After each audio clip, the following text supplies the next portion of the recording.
Padma, and I'm here today to bring you an excerpt from the teachings of Paramhansa Yogananda.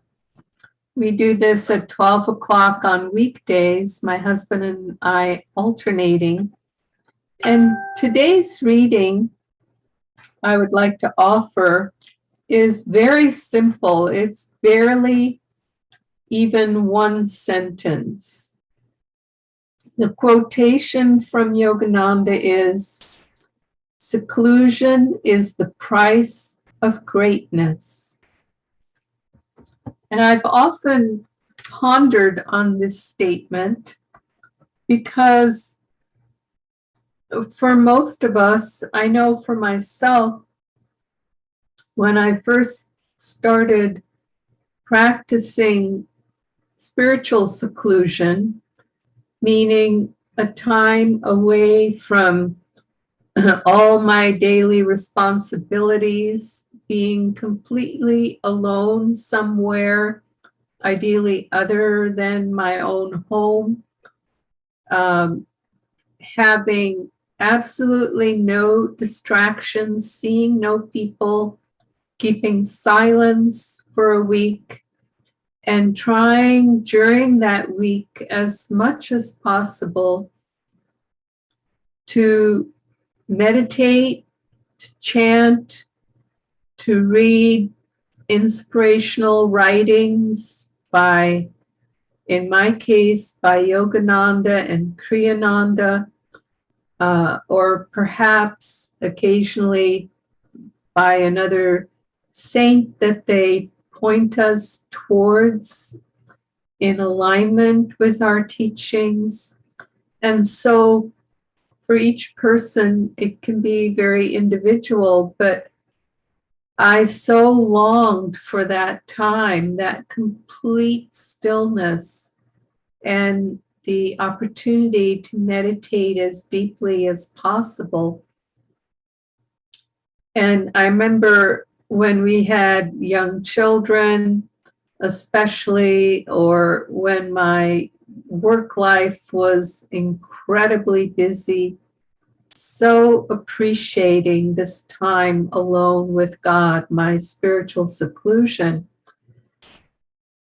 But for many people, that's considered a challenge. For me, at the time, it was, how can that possibly be a sacrifice? It is bliss. It is wonderful. How can anyone view it that way? Well, I've come to understand the implications of that sentence. Seclusion is the price of greatness.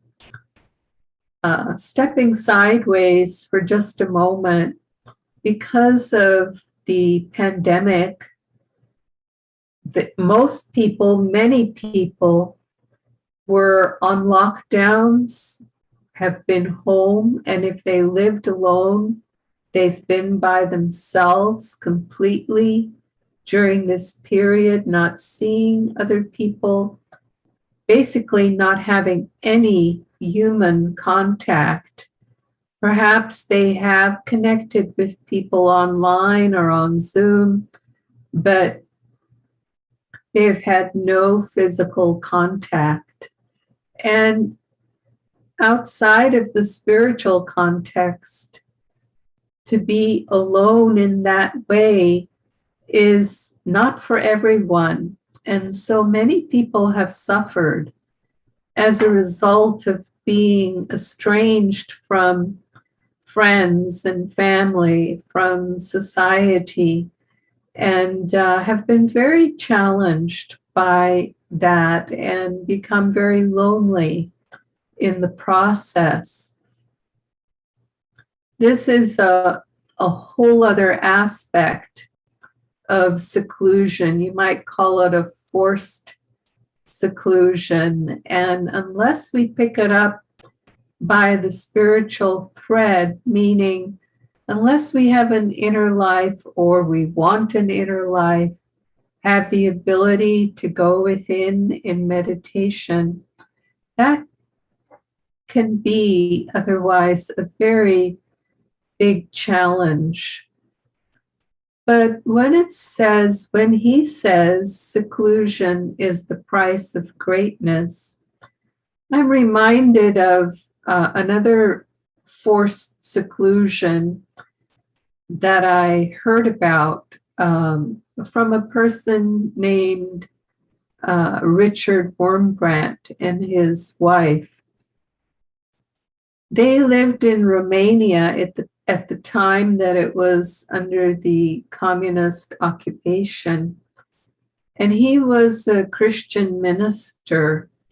In fact, they had been Jewish and they had converted to Christianity. He'd been inspired especially by a particular Christian minister, and they decided to convert. And so he was acting as a Christian minister at the time, and he was arrested and thrown into prison, in a prison that was much like a dungeon.